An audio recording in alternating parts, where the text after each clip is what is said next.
interested in that property because So, even if you have a manufactured home zoning designation, that doesn't protect the homeowners from some price gouger buying the property and then increasing the rents, and that's happening in other mobile home parks. So they're up against got it. several. Yeah, exactly.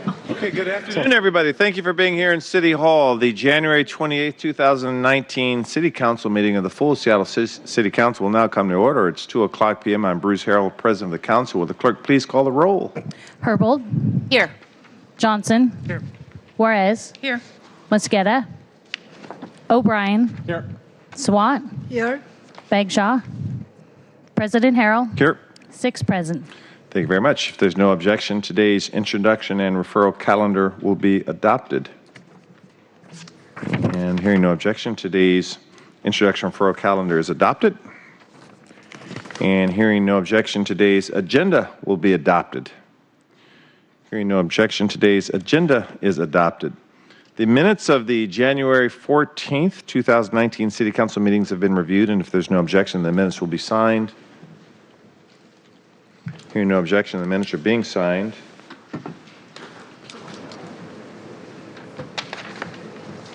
Oh, thank you.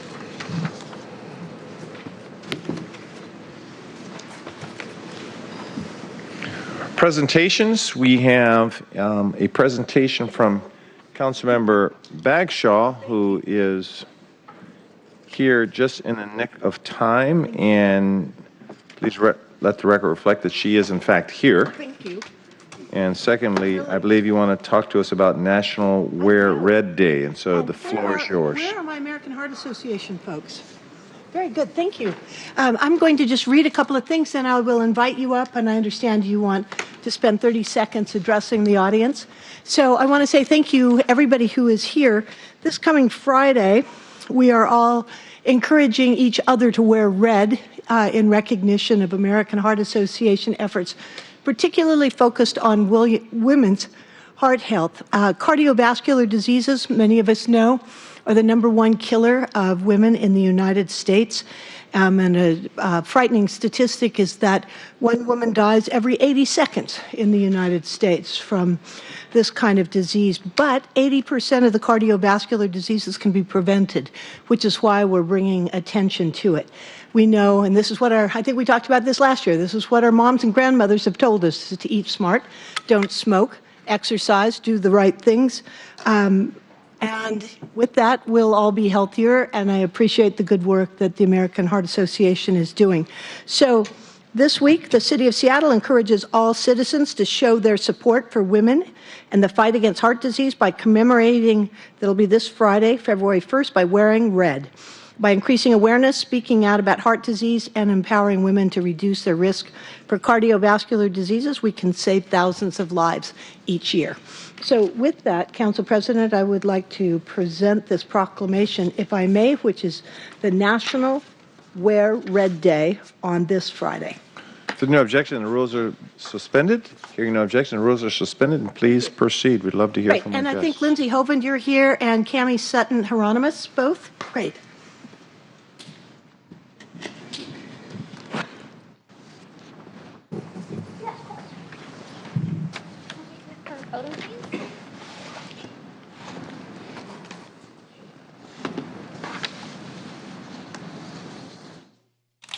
Like you turn the car.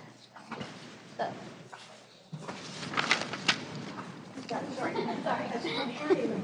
1, 2, 3.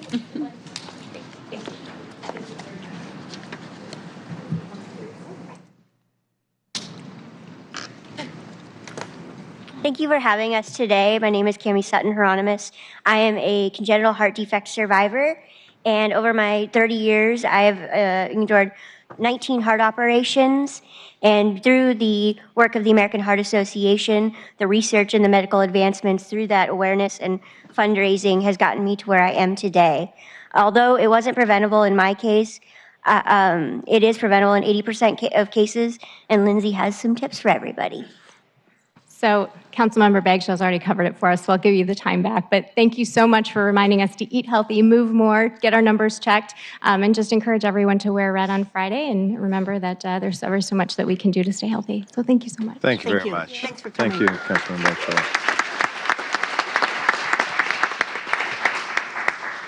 Thank you very much. It's our pleasure to have those guests. And we have one other presentation, and I'm just going to remind Councilmember Herbold, who will present the next proclamation, that many of us may have things to say too. Councilmember Herbold, you have the floor. Thank you so much. I have the honor of presenting a very, very special proclamation today, and I think it might be a little bit of a surprise. This is a proclamation honoring Patricia Lee. Patricia Lee has been with the City Council on City Council staff for 20 years. Her last day is Thursday, January 31st, 2019. This proclamation that I'm about to read came from input from the Legislative Department, the Seattle Department of Human Resources, and the City Clerk as well. It's really important, I think, that we take this moment to recognize a life and career that has been dedicated to public service, and I have had the pleasure and, again, the honor of working with Patricia on many of the issues that are really near and dear to my heart, specifically labor issues, issues related to priority hire, and education issues. Patricia was one of the very first women of color to serve on this Council Central staff, and I think we all can agree that she has helped us all in countless ways over the years. And if I can be indulged, may I? Please. All right, great. Rules are suspended. Whereas Patricia Lee started her distinguished career at the City of Seattle, supporting the Chinatown International District as a special review district coordinator, and whereas prior to joining the City of Seattle, Patricia served as the executive director of the Washington State Commission on Asian Pacific American Affairs and a member of the Seattle Women's Commission. Whereas in 1998, Patricia joined the City Council Central staff as an analyst, supporting the council review of neighborhood plans. And whereas over her 20 years working for the City Council, Patricia has ably, thoughtfully, and thoroughly supported the work of over 30 council members. On her time working for the City Council, Patricia has provided invaluable guidance to council members on a wide range of issues, including 4 education levies, over 100 laws, countless resolutions, and the ratification of over 100 contracts with city labor unions. And whereas her work for the council, in her work for the council, Patricia was instrumental in the creation of the $15 minimum wage, paid parental leave benefit for city employees, nation-leading secure scheduling requirements, the establishment of the Office of Labor Standards, priority hire for construction workers, paid sick and safe time, a domestic workers' bill of rights, and the Office of Employee Ombud. Whereas Patricia has mentored, counseled, and listened to hundreds of council employees over the term of her service, and whereas Patricia is particularly treasured for her keen insight and understanding of the balances and trade-offs, as she has often reminded me, involved in issues related to workers' rights and city employment contracts. Whereas the City Council would not be the same without a honey badger sporting, a trend-setting, asymmetrical haircut, changing the landscape of fashion at Council forever. And now, therefore, be it proclaimed by the City Council that January 28th, 2019 is Patricia Lee Day.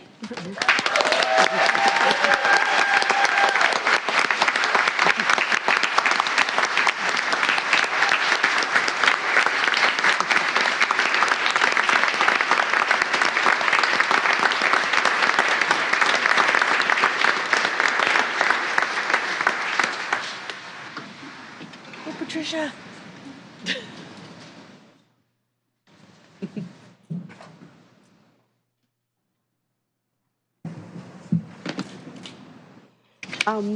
I am truly surprised and honored, having written many of these proclamations and resolutions. I want to thank you for taking the time, and it has truly been my privilege and honor to work on issues that will hopefully change people's lives for the better, make this a better neighborhood, a better city, and that we treat each other with a little bit more compassion and caring. So thank you for having shared these 20 years, my 26 years in the city, most of my adult working life. I honor all of your commitment and passion and hard work and thoughtfulness and dedication to the struggles that you come to work every day and work on. So thank you very much.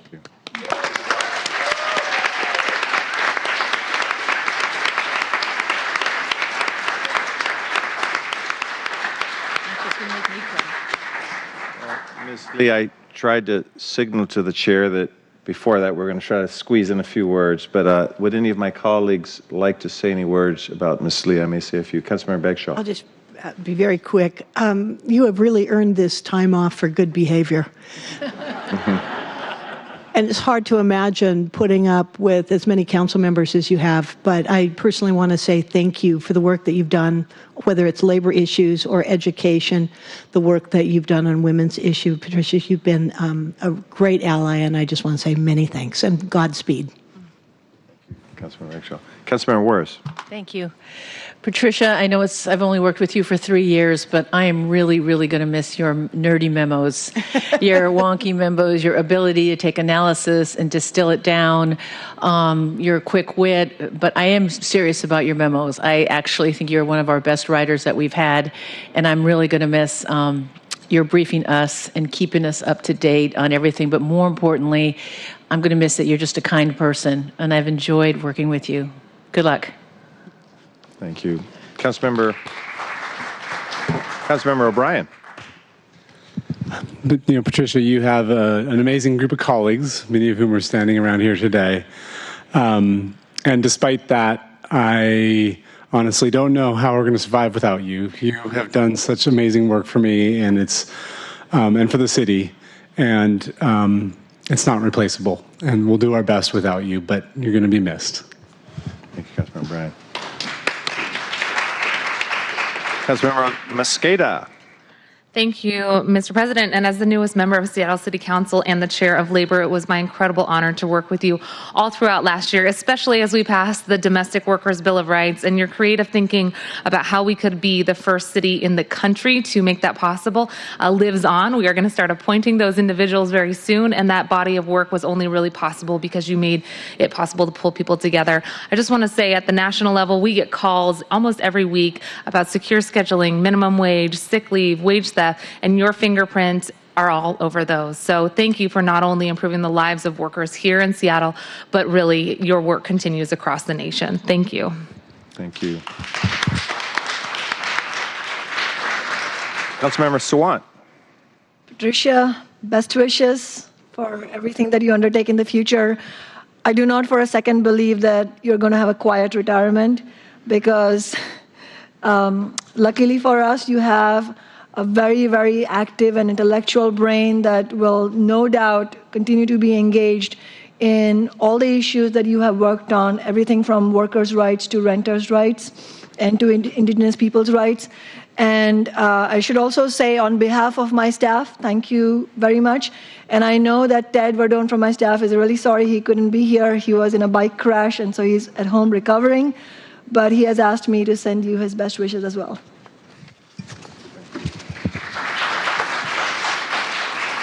Councilmember Johnson. Thanks. Patricia, we haven't worked together, which makes it a rarity, I think, for me to be able to say, it's going to be sad for me to miss you as a friend, because Councilmember Herbold had mentioned all the different folks that you had mentored, and I count myself as one of those mentees. You came to work every day with such professionalism, but also such a wonderful, welcoming way about you, and I think that is something that I've tried really hard to emulate. And while many of these folks have had wonderful things to say about your work, I just want to leave everybody with what a wonderful person you are and how wonderful it has been to work with you, and I hope that you don't don't disappear from all of our lives forever, because I think we're all better for having known you.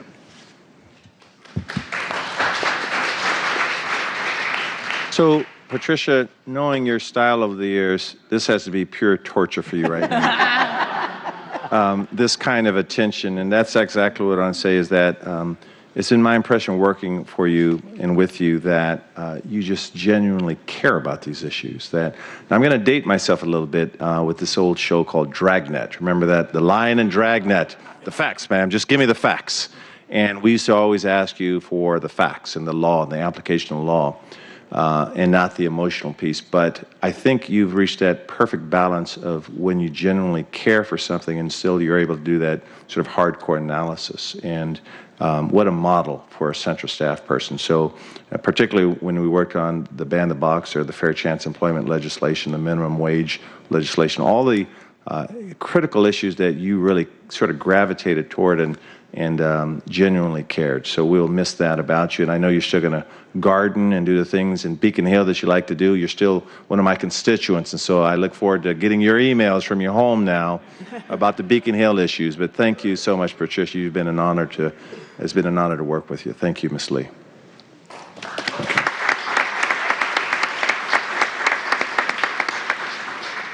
Okay, so now that we've embarrassed Ms. Lee enough, we're going to move on to public comment. And bear with me, I have to read a script and I have to say a few words because we have a little bit of a novel situation here. So we're going to take public comment on items that appear on today's agenda, our introduction referral calendar, and our council's work program. And if things go well, we're always scheduled for 20 minutes according to our rule. We'll see how that plays out at 2 minutes of public comment.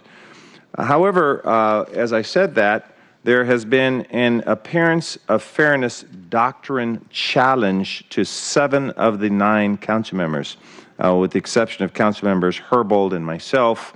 And so at this time, I'm going to request that central staff join us at the table to provide recommendations on how to publicly respond to this challenge. And so again, we have some critical votes this afternoon, and because of this challenge, we'd like some public explanation on how we should proceed. And so if there's no objection, the rules will be suspended to allow Ketel Freeman and Eric McConaughey to address our council to address this issue. So the rules are suspended, and we'd like to hear from you gentlemen on the issue that's been raised. Sure. So Ketel Freeman, Council Central Staff. So as you all know, this morning the Council received an email from Ted Tanasi challenging 7 council members for violating the appearance of fairness doctrine by receiving briefings from the Office of the Waterfront and the Friends of the Waterfront. So this relates to the LID legislation the committee will be taking up today. I'll just read Mr. Tanasi's email to you, and then we'll talk about how the appearance of fairness doctrine applies here and what cures are available to the Council. So this is from Mr. Tanasi's email from this morning. Ladies and gentlemen, I recently reviewed the following document, which shows violations to the ex parte communication limitation of the LID, and then he has a link to the council agenda. He's linking to a disclosure document that's on the agenda. Based on this violation, I request that the City Council members who had ex parte communications immediately disqualify themselves from LID discussions and voting. The 2 members not mentioned in the article are Harrell and Herbold. Therefore, they are permitted to participate. 2 points. 1, it is illegal and irresponsible for council members to receive lobbying from the city, Office of the Waterfront, but not from property owners included in the LID. 2, if I had been allowed to lobby the council members, I would have made these 2 points. A, from the perspective of the city, this deal is the worst of all worlds. While they get $160 million of LID money, they legally obligate the city to build what is now estimated to be an almost $1 billion park. They handcuff themselves in future city budget priorities as they cannot significantly deviate from the design upon which the special benefit assessment was based. By using an LID, they cannot reprioritize or downsize. They are on the hook to finish it as designed regardless of cost. There are already a lot of iffy sources for the money, and any budget overruns haven't yet been taken into account. It will crush future budgets.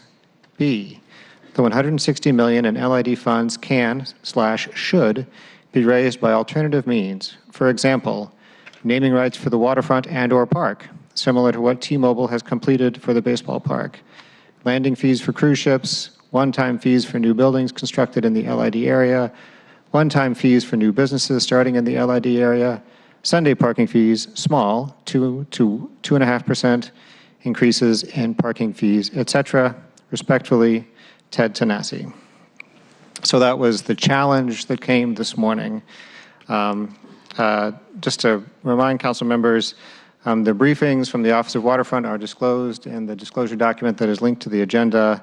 Maybe I'll just take a minute here to talk a little bit about the Appearance of Fairness Doctrine for those folks who aren't familiar with it, and then talk a little bit about the prudential approach the council has taken here to applying the Appearance of Fairness Doctrine to LID decision making, and then walk through what cure is available for the council members that have been challenged.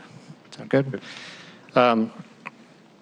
What is the Appearance of Fairness Doctrine? It's a codified common law doctrine that applies when a legislative body is adjudicating an individual's rights, usually rights in land, and the doctrine is there to prevent undue influence. It's essentially an anti-lobbying statute.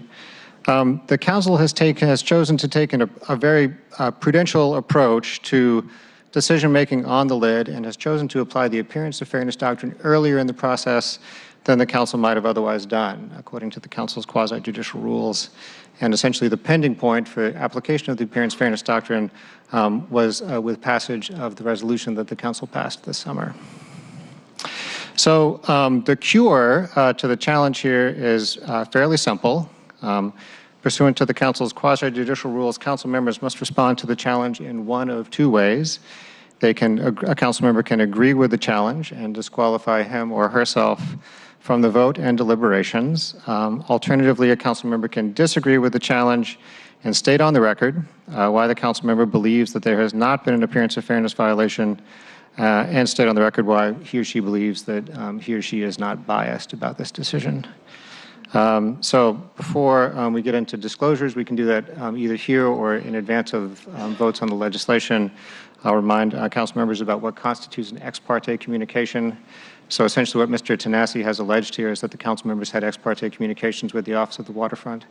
The cure for ex parte communications is disclosure. So the memo attached to the agenda is the cure for any ex parte communications that may have occurred with the Office of the Waterfront. But to remind council members about what constitutes an ex parte communication, it's a direct or indirect communication between a council member and a proponent, opponent, or party of record that is made outside a council hearing or meeting, and that concerns the merits of a quasi-judicial action pending before the council. So a communication that is about procedure is not an ex parte communication, but a communication about merits is an ex parte communication. So as I mentioned, the disclosure memo cures issues related to the ex parte communication itself. If council members want to supplement that with additional disclosures, they can do that prior to the vote. But it does not cure a challenge for bias. It's not actually clear from Mr. Tanasi's email that he is explicitly alleging bias, but to cure the potential for bias, we'll follow this process. Each challenged council member will be asked to respond to the challenge by either agreeing that he or she is biased about this decision and potentially future decisions, including decisions about individual assessments.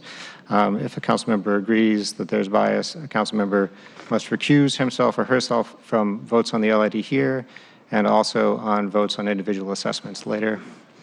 If a council member disagrees that a council member is biased in the decision-making about the lid today, then the cure is stating on the record why he or she believes that he or she is not biased. Do you have any questions about that? It's kind of lengthy. I don't have any questions. I will announce how I would recommend we proceed, but I'm not sure if you're finished with your explanation yet. Are you finished or? I'm done, yeah. Very good. Eric, did you? Just a small clarification that the quasi-judicial, this matter is a quasi-judicial matter, began its pending status as of July 13th. That was the first day of the public hearing. This is just a small clarification from what Keto was saying. Thank you very much. So unless any of my council members have any questions of Central staff at this point, I'll sort of recommend a plan of action, Keto, that I want to make sure it's consistent with what you just advised. What I would rather do is take it up when the legislation is in front of us, and then each council member can state their position on whether they have to believe they had a conflict or not. I think you're asking that we comply with one of two options, whether we've been a violation or not, correct? On the record in an open forum, correct? That's correct. Okay. So what may be helpful for my colleagues is, I don't know who all has this document. My staff prepared this document. This document is a June 8th, 2015 document from Martha Lester that cites the appearance of fairness doctrine. I don't think anyone else has this. So what I think that I will do is have copies of these made for each council member could see it, because it sort of walks you through your choices on. Yeah, I think what you probably have in front of you is a page from the council's quasi-judicial rules. Correct. Yeah. Would that be the right document? So, for example, each council member can state on the record why they believe there's no violation of the fairness doctrine, or why the council member believes that he or she is not biased or prejudiced. They actually have a choice. And so I think this may help them with their testimony on the record when we get to the legislation. Right. And just to be clear here, the challenge is to all the council members except Councilmember Herbold and Harrell. Correct. Also, Councilmember Sawant, a disclosure in the disclosure memo indicates that Councilmember Sawant's staff met with the Office of the Waterfront. It may be the case that there was no communication between staff and Councilmember Sawant. If that's the case, then you won't need to cure here. Okay. So out of an abundance of caution, we'll clear up the record, and Councilmember Juarez will take this up after you've introduced the legislation and before we decide our position on it. Okay? Does that work for you, Ketel? No. Okay. Thank you very much for that explanation. And sorry to bore everyone with that technicality, but we're going to move into public comment now. And at this time, I'll read your names out in the order with which you've signed up. And we'll start off with, I'll read three names, and let's get both mics in play here. So Bob Holly, you're in the middle. Wes Shear will be over here, and then Linda Constantine, you'll be back in the middle after Bob. So Bob, Wes, and Linda. Okay, thank you. Yes. I'd first like to address the three retiring council people, Sally, Mike, Rob, and Bruce. Thank you for your years of service, and now's the time to think about your legacy. How do you want to leave this city? I'd like to thank Mike O'Brien for co-sponsoring this legislation, and especially Councilmember Sawant for her passion, even though she can't get a single vote out of our district. I don't always agree with you, but you need to be on this council as a counterbalance. So thank you.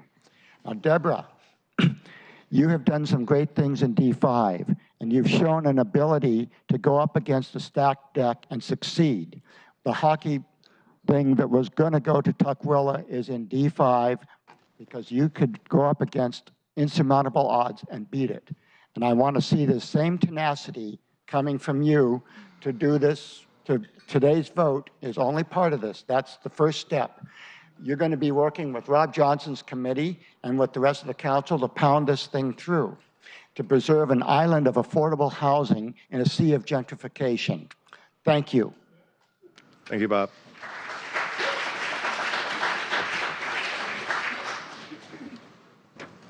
Thank you. My name is Wesley Shear, and I've lived in Halcyon Mobile Home Park since 1999, and my parents have lived there since in the 70s. We don't really have a neighborhood like you have in a lot of houses around, and usually you don't even meet your neighbor unless he's mowing his lawn. But at Halcyon Mobile Home Park, we have lots of neighbors, and they live all over the park, and we get to know them quite well. We listen to them, we take them places that they need to go and help them out if they can't get there. And it's really safe for everybody. And I do security with them, and also I change the lights at night when they're out. But the most thing I'm here concerned that my mentally challenged granddaughter is safe in the park, that she can rely on other people in the park, and they take very good care of her. And they see to her needs. She seems to enjoy it very much there. And I hope that you will see our needs and keep us there. Thank you. Thank you for your help. Linda, before you proceed, let me read out 2 more names. Ishbel Dickens will be over here. Ishbel Dickens, and then Kylan Parks will follow Linda in the middle mic. Thank you. Hi, my name is Linda Constantine, and I'm a resident at Halcyon Senior Center, Senior Community. I'd like to ask you today to vote yes on the mobile home moratorium, but I also want to address an issue that came up over the weekend. I'm seeing articles full of misinformation about us, the park, this moratorium, and council member Sawant. They're saying that she has gotten us worked up and is stoking our fears. I'm here to set the record straight. When we were informed by park managers that our community was up for sale, a community we were all promised would never be sold, and then told again by management that the bank had a developer that was interested in the property, that is what stoked our fears. We contacted city council members, and Ms. Sawant was the one who came to our aid. Far from getting us worked up, she and her aides, Jonathan Rosenblum and Nick Jones, have calmed our fears and helped us to save our homes. I think I speak for all of us when I say we have nothing but the greatest respect and gratitude for Kshama for going to bat for us. We are forever in your debt. As for this vote, yes, we've been taken off the market for developers, but without the moratorium, the trustees could change their minds at any time.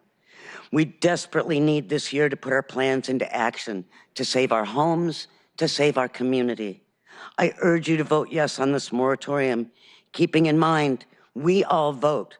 Our families and friends all vote. And all these supporters and their extended networks vote. Thank you. Thank you.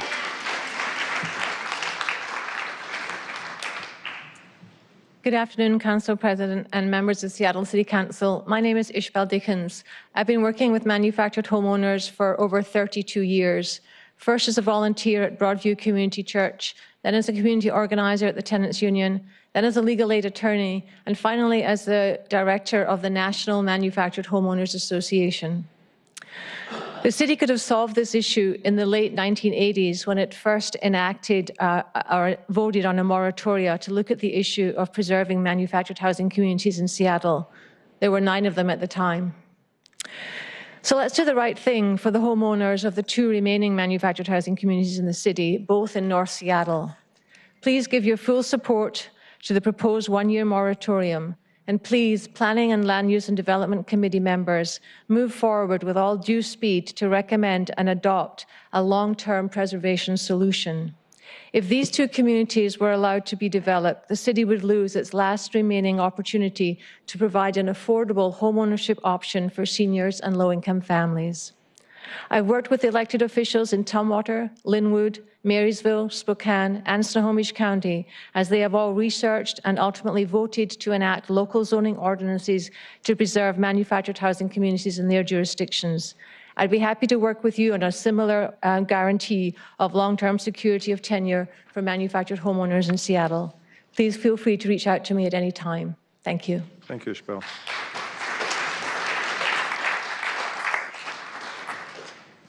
Good afternoon, Council and Council President. It is a pleasure to be here to address this issue.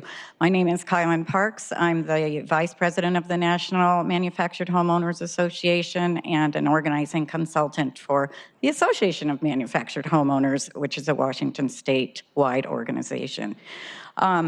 As you heard last week, I had been a victim of a displacement or a thinking of a displacement when my community sold 12 years ago, and we fought hard to save our homes, and we were the lucky ones.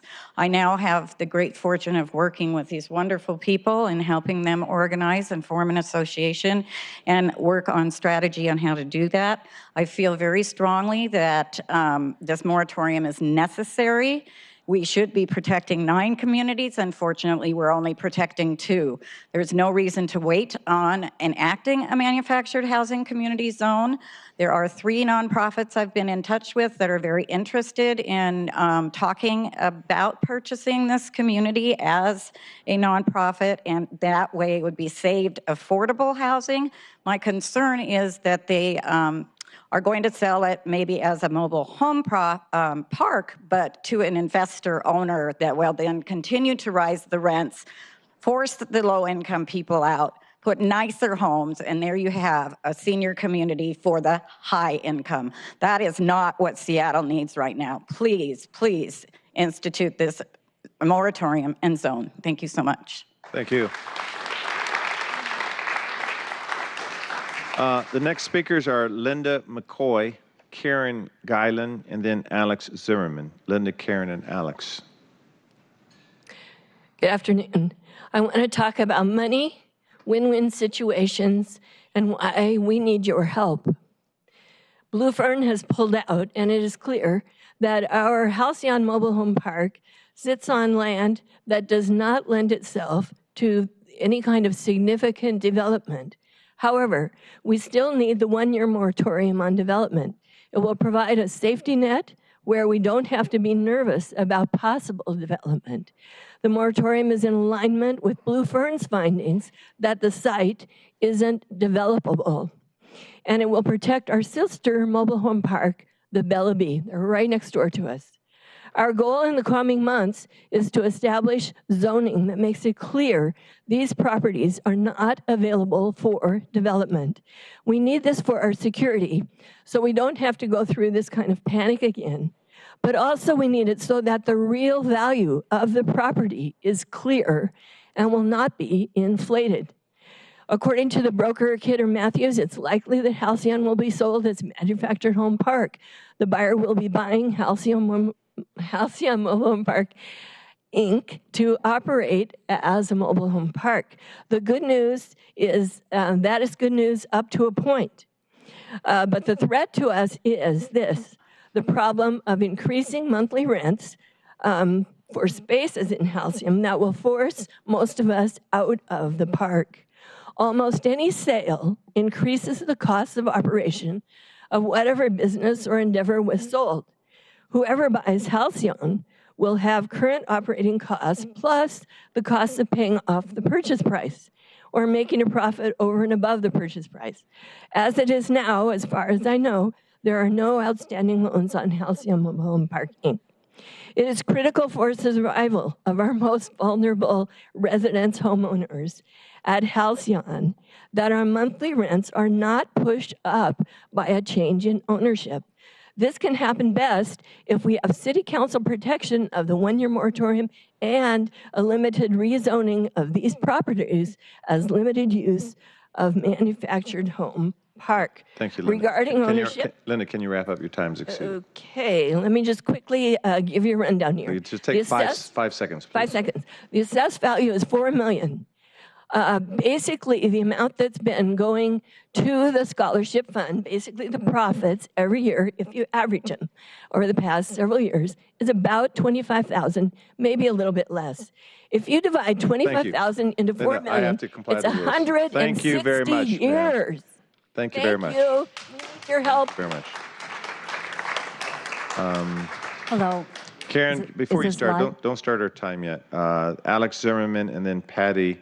I think it's Zeitlin. Okay, so Karen, Alex, and Patty.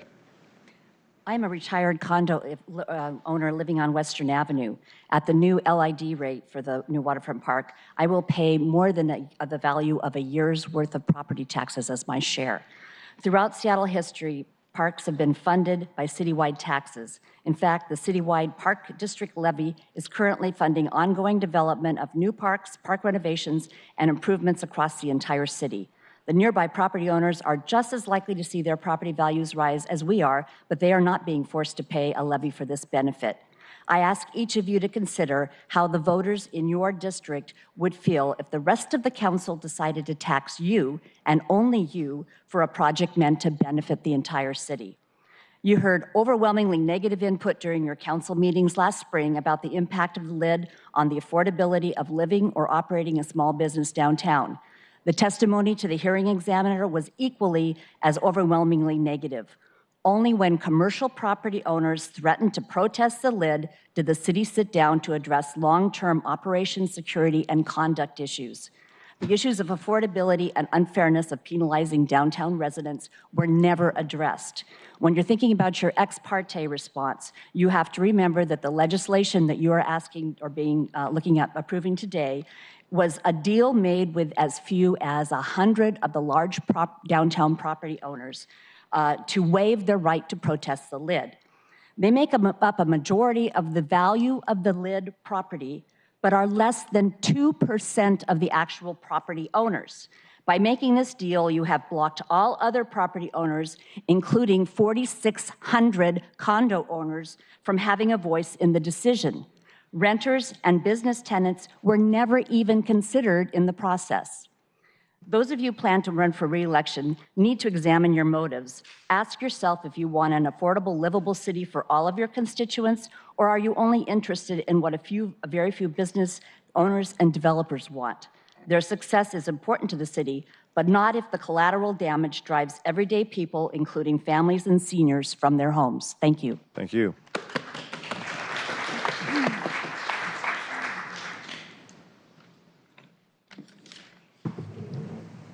Hi, my lovely Führer, a Nazi social democratic mafia. My name is Alex Zimmerman, and I stay in low-income business for 30 years. In '96, I bring class action on behalf of 500 low-income senior citizens disabled, and I win this class action 8 years later. I'm in King Country in Housing Authority for last 10 years, 100 times. Situation what is we have is this right now, it's very simple. In you guys, what is I know you for many years, you're a pure masturbator.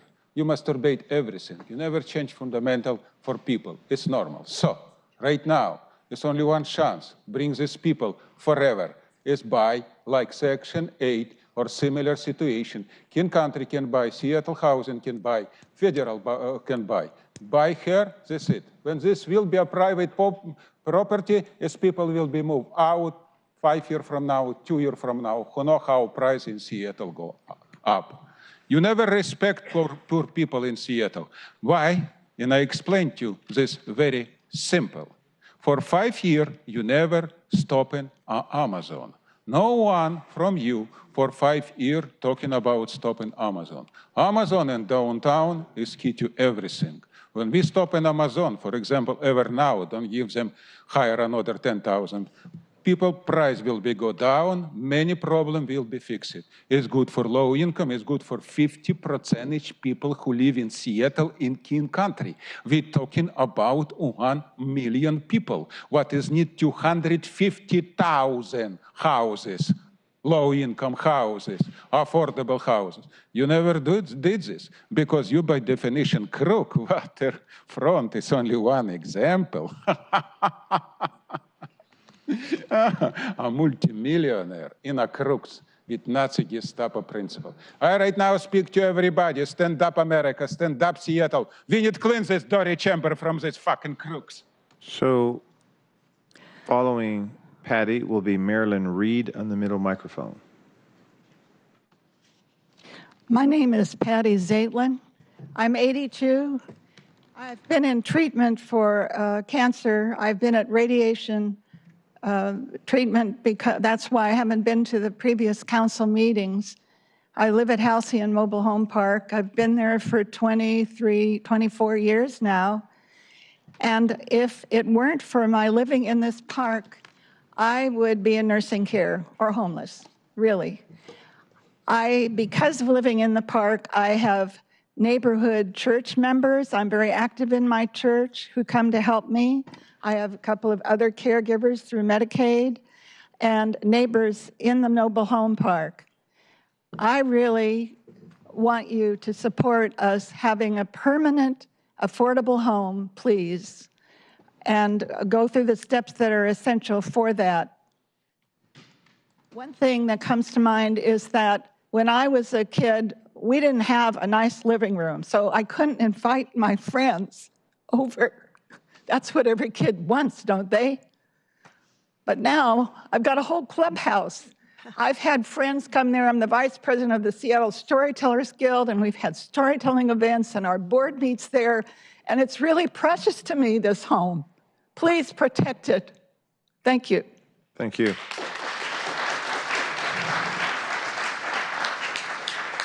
Following Marilyn will be Renee McCoy and then Joanne Crocker. My name is Marilyn Reed. I live in the Halcyon Mobile Home Community and I've been there for about 8 years. Thank you, council members, for listening to our cause, and a special thank you to Sawant for helping us to get organized and to create solidarity amongst the members and then begin to draw in support from the community. I would like to show that all these letters have come in support. Our cause is getting larger and larger every day as we speak. More and more people are concerned about our case and really wanting us to have a place that is safe, comfortable, and secure. I'm just going to read off briefly the groups that have mailed in their letters of support. The Vietnamese Senior Association of Seattle, the Trinity United Methodist Church, the Aerospace Mechanics Industrial District Lodge, 751, the Hospitality Union of the Northwest, Local 8, a huge slew of different letters from different unions, members, and leaders. The Church Council of Greater Seattle, the Associate Minister Center for Spiritual Living, and the Office of Professional Employees International Union. So I think this is the time to allow our situation to have a one-year moratorium so that we can look into legal protection and possibly get our place rezoned and begin to create a place that is also maintained for stable living. Our park has been neglected for many years and is in need of repairs. And I could see this place becoming spiffed up and it just being a wonderful community in Seattle. Thank you. Thank you. So Renee will be followed by Joanna Crocker and then Robin Ng. Good afternoon, council members, and I am here to stand with solidarity with this Hallison community and all of those that are 55 and over, all of those that are disabled, and all of those that are middle and low income. Sometimes I wonder how many people die of a broken heart, because what I've seen in Seattle since I've lived here for 32 years, and I had to cut down a lot of my democratic and social involvement because of my health several years ago. I had to let go of the PCO position. But what I wanted to do was come down to Seattle here to be a voice for people to have a roof over their head. The word affordable housing is being misused. So to cut it short, please put the temporary moratorium on this community so that they can make the legal stances to get this rezoned and so that they can live there forever. Because the supply and the demand right now, the supply and the demand of the people are not being met that cannot afford it. And it's heartbreaking that we have to keep being so cold-hearted and ignoring the needs of everyone. So thank you for your good work. And I hope that this can stay forever, not just a year, but forever. And I will say, my mom in Vancouver, Washington also lived in a, God rest her soul, she passed in July, but she was in a 55 and over community just like this. And it's so wonderful, and they remind me of what Seattle used to be when we helped each other, you know? And now people don't even look at each other and say hi on the street anymore. So I'm here because I care about them, and I hope that you do too, and you have the power. Thank you. Thank you.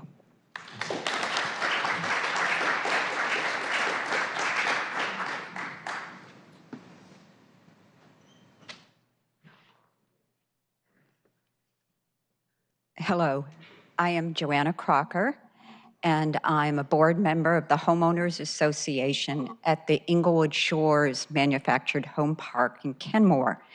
And I'm retired as the manager of Chris Bailey, former King County Prosecutor's Family Office. When the ground under homes in a park is sold for other use, the homeowners suffer. Their homes instantly become worthless. They lose all equity in any and all improvements. There are no places to take these homes anywhere around here. They may be charged up to $12,000 or even more to demolish their homes. There are no places for them to go and restart their lives. Tax-paying citizens then become an unwanted relative or even homeless.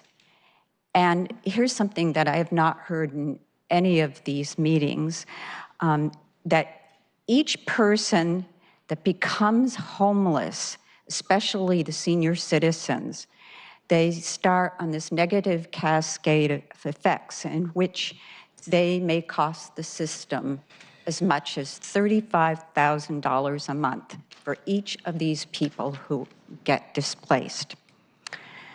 So if Halcyon closes, that will stand as just another nail in the coffin for the Seattle area's middle class. Please do your best to help resolve this mess. Thank you so much, each and every one of you. Thank you.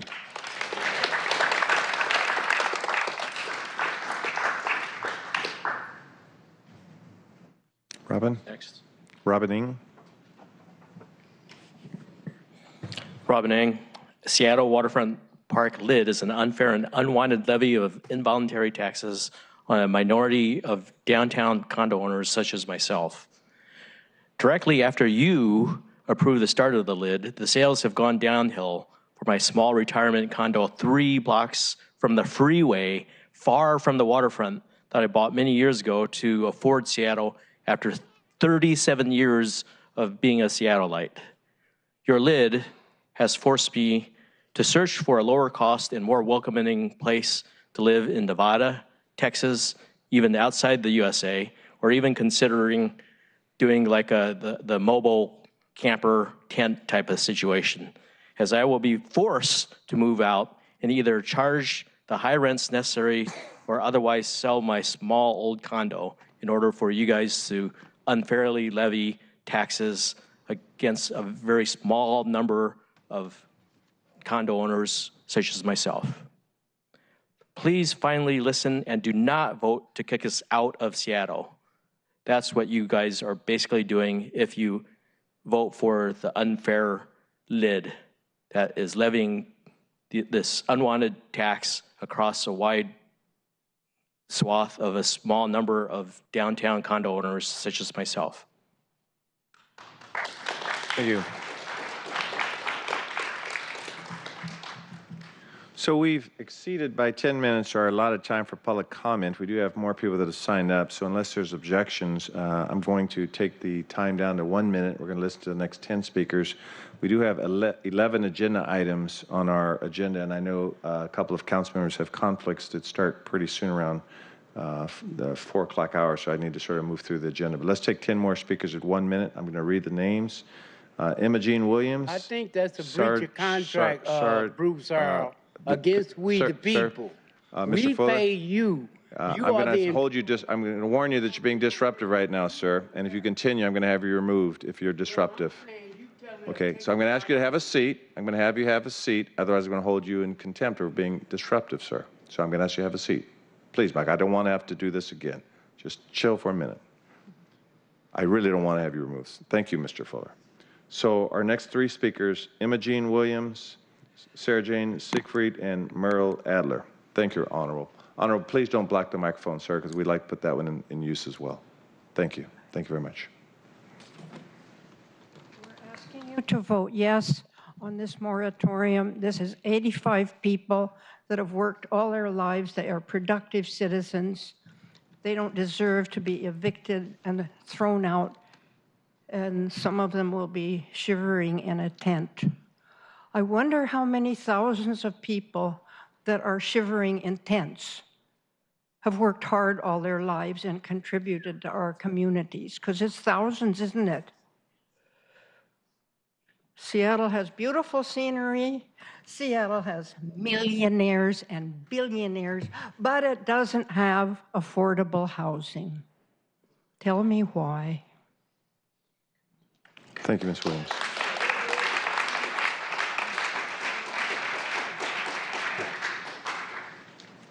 Hi, Sarah Jane Siegfried. I'm speaking today for Puget Sound Advocates for Retirement Action. And thank you so much for supporting this moratorium that I believe you're going to vote for. Meanwhile, the sixth income seniors that live in Halcyon won't feel safe until their homes actually have permanent appropriate mobile home park zoning. So I urge you to look ahead to that. This is the only homeownership option that low-income seniors and working people in Seattle have, and we actually need more of it. We used to have 4, we've lost 2, the one on Lake City Way. Those townhouses, row houses are now selling for $700,000, $800,000. Not affordable to anybody who has, working class people. So think about finding places that would be appropriate that are otherwise not buildable, maybe on the Duwamish tidal lands. It would be possible to change the use of one of the 4 golf clubs in Seattle, since golfing has gone way, way down in the last 20 years, and use a land trust, retain the ownership, and that way you could guarantee the use of the park as manufactured homes forever. So think creatively, think about this zoning, add this zoning to the maps in the MHA. The MHA as we have it now has no 3-bedroom family housing. It has no preservation provisions. It lacks affordable home ownership, and it lacks sustainable trees. All those things can be provided by this creative zoning. Thank you. Thank you. I feel you nodding or shaking your head next to me. Merle Adler, Eloise Mickelson, and then Tara Miller-Berry.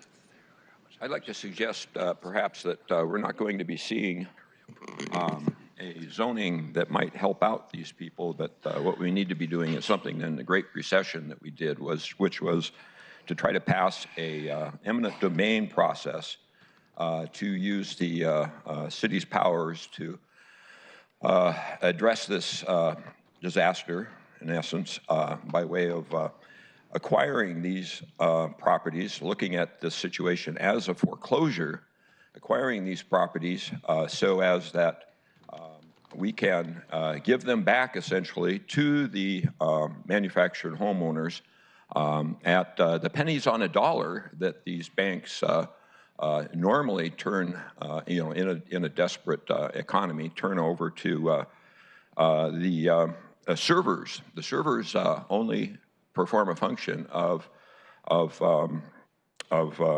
collecting again on these mortgages after a new owner takes it over.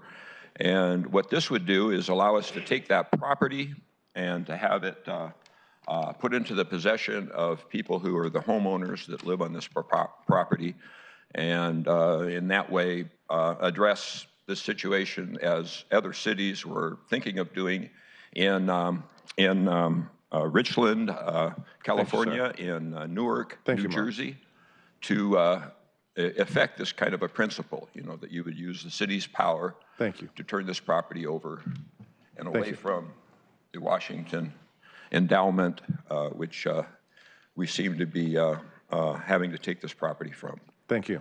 Thank you.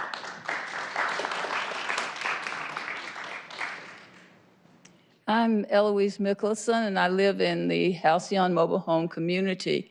I'm so thankful that you're listening to us again today. I want to give special thanks to Swat and Mr. Johnson. We know that you are going to receive whatever conditions we create here today. And I just want to say to the full council, we thank you for your support.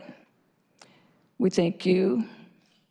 And I'd like to ask you to help us to restore our faith and give us hope for our future, not just for us, but for seniors, grandparents that comes after us, by showing your humanity in your vote today. Thank you. Thank you. Tara, just one sec. I want to read a couple more names out. After, is Tara correct? Tara? Tara. Tara, sorry, Tara. Tara, Deborah, Cohen, Bogan Cohen, and then Birgith Kayali. Should have slaughtered that. Go ahead. Okay. Good afternoon. My name is Tara Millerberry, and I'm a staff member of Faith Action Network, as well as a member of Trinity United Methodist Church in Ballard. Faith Action Network and Trinity stand with our Halcyon neighbors and ask that you approve the moratorium on the redevelopment of existing mobile home parks in Seattle. When so many are struggling to either find affordable housing or maintain the housing that they have, it should be no question whether our city takes measures to preserve the stability of its housed residents. We have a large enough task to provide affordable housing to our thousands of residents currently experiencing homelessness. We cannot create further avenues to displacement and homelessness by putting the residents of Halcyon at the mercy of money-hungry developers, who most certainly would sweep their homes out from under them. Look out among the beautiful people wearing green today. We ask you to stand with them, to choose them over the big developers by voting to approve the moratorium on redeveloping mobile home parks. Thank you. Thank you.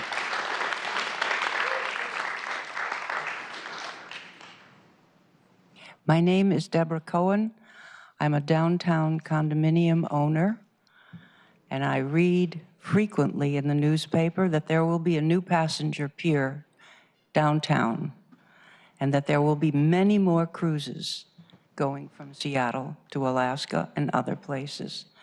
I'm asking you to consider seriously taxing cruise lines and not unfairly singling out one group of condo owners to our detriment. Thank you. Thank you, Deborah.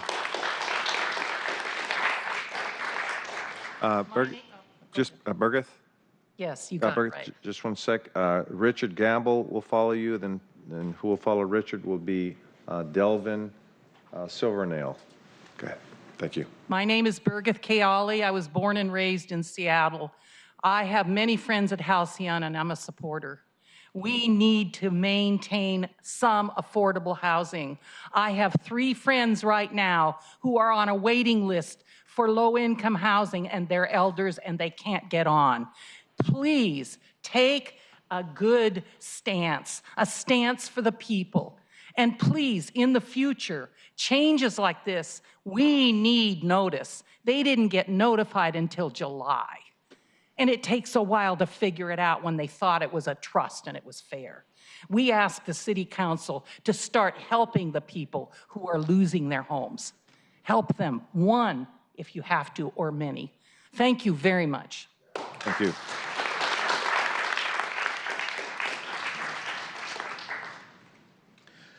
Hello, my name is Rich Gamble. I'm pastor at Keystone United Church of Christ in North Seattle. 30 years ago, I was a volunteer organizer with a community of mobile home park dwellers. We appeared before the city council. We asked for a moratorium. We were given a moratorium. The city council members were very thoughtful in giving us the moratorium. And then they renewed it. But really all we got was time. And at the end of that, at those moratoriums, we didn't have anything else to add to it. So I would urge you to pass a moratorium. That mobile home park, National Mobile Home Parks, sat at 125th and Aurora. Right now, there is a big box hardware store sitting there, conveniently located just a few blocks north of a big box hardware store. I think we can do better. 30 years ago, the number of homeless people in this city was much smaller, and we called it a crisis. We need to do better. Thank you. Thank you.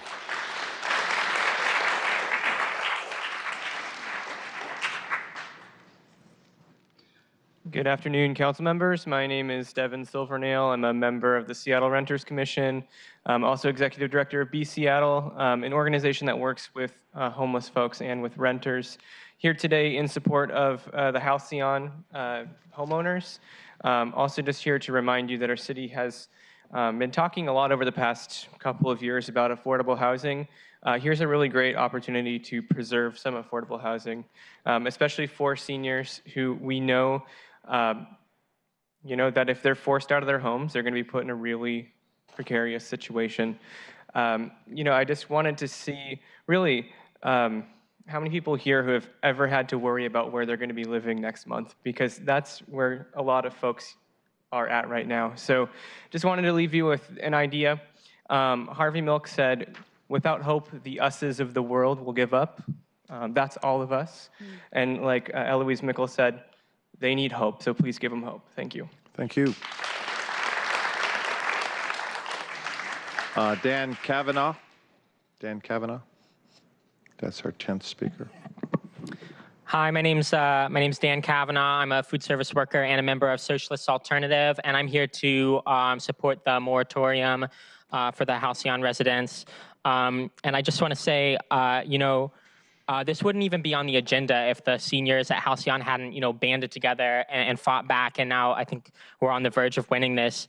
And I just want to thank all of you because I think it really shows that when ordinary people, band together and fight back and build a movement, there's power in that, and we can really make change. A victory for you guys is a victory for everyone in Seattle who struggles to afford living here. I want to thank Councilmember Sawant. I want to thank Councilmember O'Brien, and I also want to say, Rob Johnson.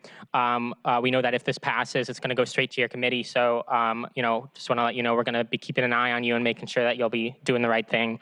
So let's keep up this movement for permanent protection for the Halcyon residents and for rent control and affordable housing and all these things we desperately need. Thanks. Thank you.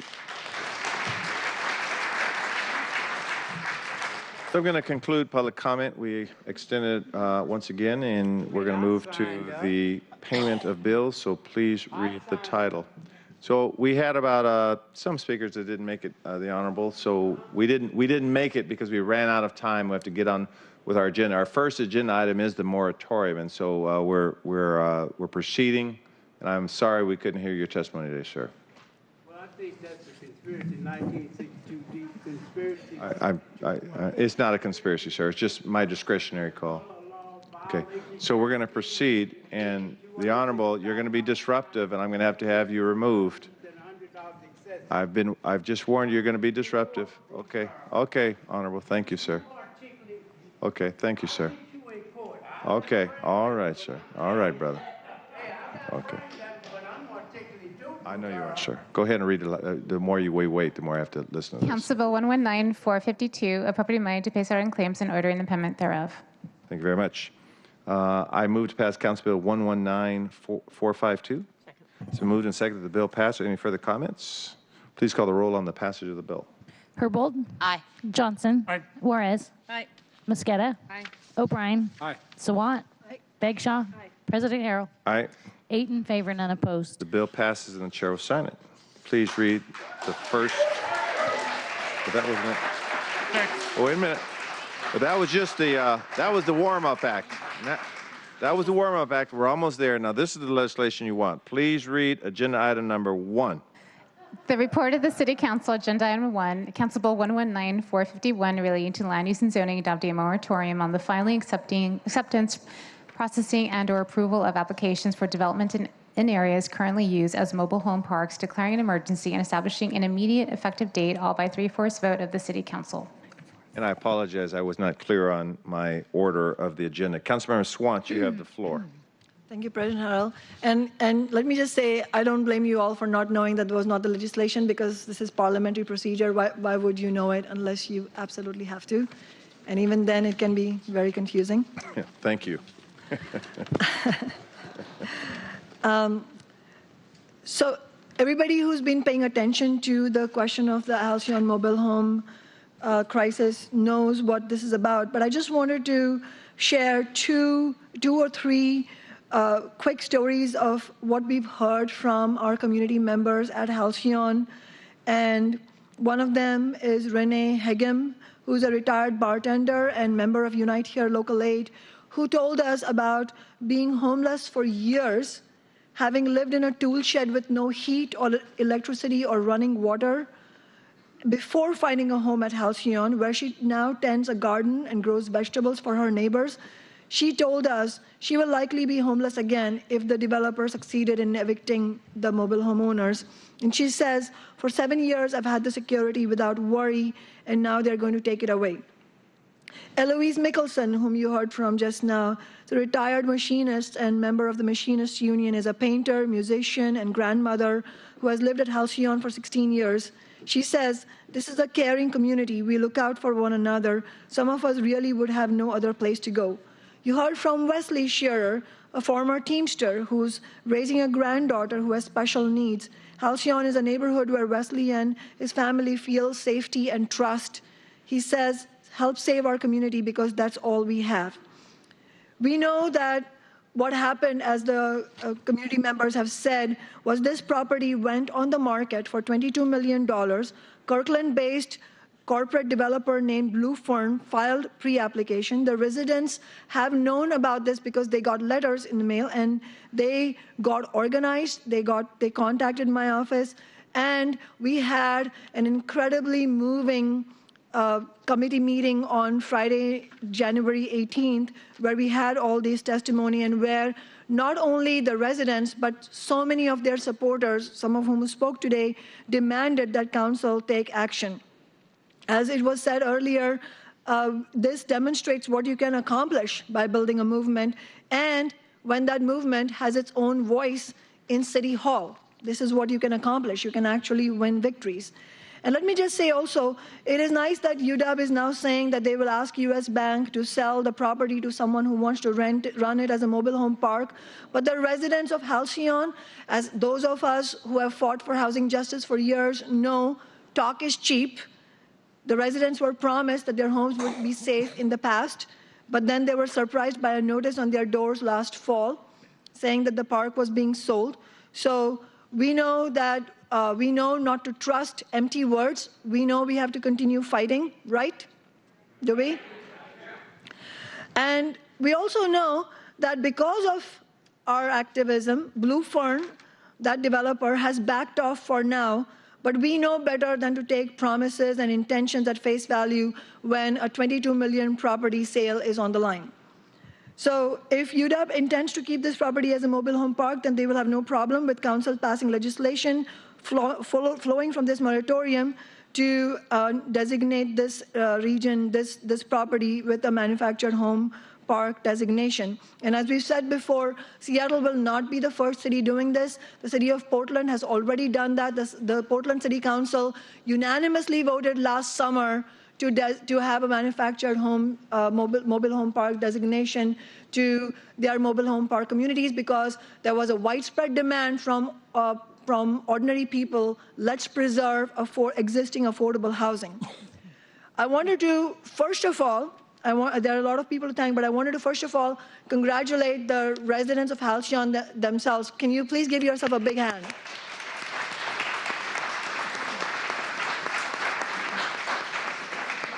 And look at this Seattle Times cover page.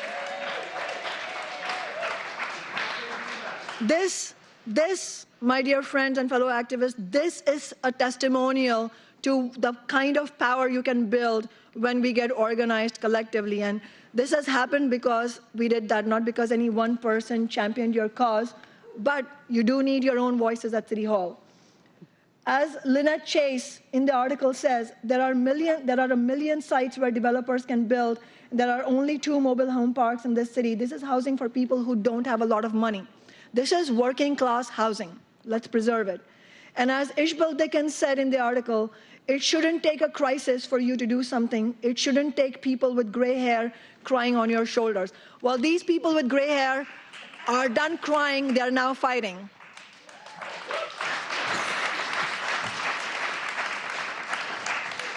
Thank you, Councilmember O'Brien, for agreeing to co-sponsor the legislation.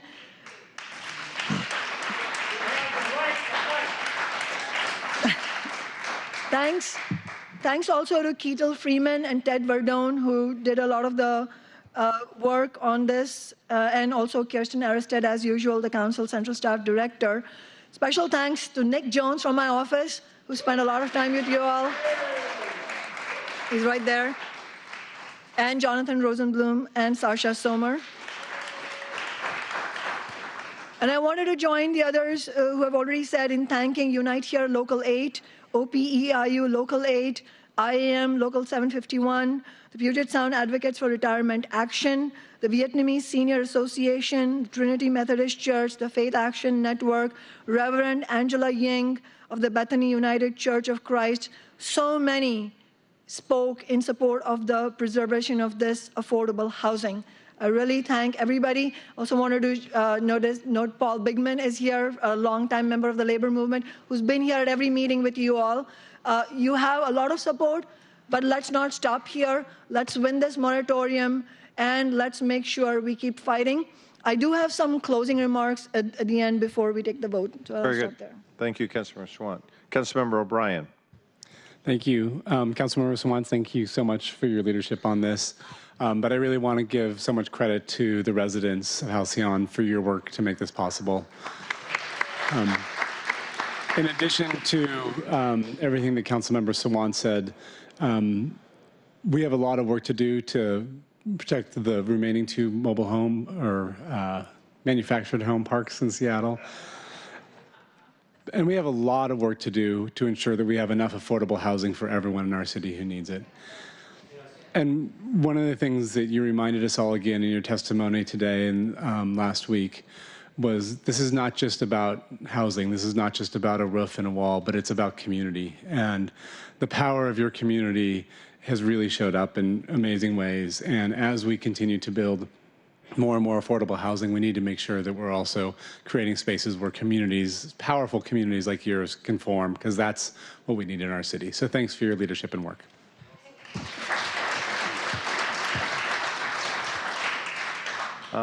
Unless there are any other comments on the base legislation, I believe Councilmember Johnson has an amendment, and we could come back to the base legislation for comments as well. So Councilmember Johnson, would you like to describe your amendment? Thanks. I appreciate that, Council President. As my colleagues saw this morning, and for the benefit of the public who have heard this a couple of times, I'll just repeat it. The amendment that I'm bringing forward this afternoon would make a change to the 5th section of this bill, and it would insert 2 key concepts. The first concept is that a set of recommendations will be developed by the Office of Planning and Community Development and the Department of Construction and Inspections about what a set of long-term proposals could look like for something beyond the moratorium that is being proposed today. And secondly, that legislation will be transmitted to the committee that has jurisdiction over it, which is currently the Planning, Land Use, and Zoning Committee. So those are the 2 substantive changes to the amendment. I'm happy to answer questions, but I know that our clerk would like me to read the official movement into the record so that we have this officially in front of us. And that I will do now. I move to amend Council Bill 119451 by substituting Section 5 as presented on the proposed amendment in front of you. Second. Okay, Councilmember Johnson has been moved and seconded, has made the amendment. Are there any questions just on the amendment only? Any questions on the amendment only? Would you like to say any closing remarks on the amendment, Councilmember Johnson? Councilmember Juarez has some remarks. Councilmember Juarez. Thank you. First of all, I want to thank Councilmember Sawant and her staff for bringing this very important issue to City Council, and I also want to thank Councilmember Johnson for working with me on doing the making this amendment. I am proud to co-sponsor this amendment, and I also want to thank, of course, the residents and the 47 people that showed up today and on January 22nd to let us know about the concerns about what goes on in the manufactured home mobile park. Some of the comments that I'm making now I made this morning, and we want you to know that we understand how important it is for this City Council and any legislative authority to look at protecting the stock of homes, that is manufactured homes in mobile parks, and that we know how important it is that we protect the use of such property. We had an opportunity to look at the law and run these issues by law. We had an opportunity to review the legislation to protect the use of such property over 30 years ago. We had an opportunity to look at the Linwood model and the Tumwater ordinance and to understand how the federal courts have upheld the city's rights, the legislative rights to protect the use of such property. Our goals here today are to address the lack of housing for our elders, disabled, and marginalized communities. We believe that this is an emergency. Things today are not like they were 30 years ago, obviously. I think it's important that the people that showed here today, particularly the residents, that this has never been a us against them attitude. This has always been about that we care, that we want to know the facts, we want to know the legal posture, and we also want to know where we are on solid ground to make sure that it isn't just a moratorium, but that we work towards protecting the land and its use. I want to share that something today that I read, and actually last night, and I thought about you folks. You know, being on this job, you make difficult decisions, but this was not a hard one for any of my colleagues, quite frankly. But I want to share a quote, and it's really important for me to share this. Democracy cannot survive in a swamp of mutual contempt. I don't know this country can survive if we all continue to despise each other. You don't have to change your mind about something. You don't even have to like me. You just have to realize that the person you're talking to is a human being. And sometimes we don't do that. So this issue today has always been about being supportive of particularly our elders. I've been at the Halcyon Park. My staff has been out there. Your circumstances have never been lost on us. And so again, I want to thank Councilmember Sawant and her staff. I want to thank, more importantly, the residents. I know you guys chartered buses to come down here. I want to thank my staff who did all the research and the University of Washington, the people that we spoke to make sure we understood. I want to thank legal for giving us the analysis that we need to make sure that we can make a sound decision that lasts. And of course, I want to thank my colleagues that have come in my office to ask questions. Councilmember Bagshaw was out there Saturday, I believe. And you really do have a council that cares. So thank you. Thank you, Councilman Juarez. So I want to address just the amendment right now. There's been an amendment, and it's been seconded, so I'm going to call on that vote. Would you like to say some more words on that, Councilman Johnson? Just briefly, you know, I want to offer that as part of public testimony, it was mentioned that people were going to be keeping a close eye on me and my committee and when we're planning to take this up. It's our intention, stated in this proposed amendment, that we ask for a preliminary list of options to be delivered by April. So if, in case people aren't clear enough that we're keeping this as a front burner issue, we're expecting at least a draft list of recommendations to come to us in April with the goal of adopting something before the end of our sort of policy calendar year, which is generally in the September or so timeframe. And that's going to include a broad list of options. Many folks have talked about the Portland model, which allows for current property owners to transfer their development rights to other properties. There have been lots of discussions about the access to funds out of Olympia for people to be able to purchase the land that they sit on for what would effectively be a home ownership opportunity, an HOA type situation. There's a lot of options available to us, so we're going to be discussing this more and looking for recommendations coming as soon as April. Thank you, Councilman Johnson.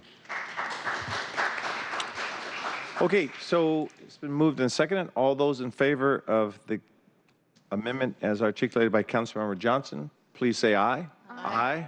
Those opposed say no. I believe the ayes have it. So now we are back to our base legislation as amended. Would Councilmember Bagshaw like to say a few words? A quick thank you to all of you. I did get a chance to visit on Saturday again, and I just want to very respectfully say thank you for coming and putting your arms around each other, because you've created a caring community that really is a model for others. And I'll be honored to be voting yes for this moratorium and working with Councilmember Johnson to find the options that will really protect you long term. Thank you, Councilmember Bagshaw.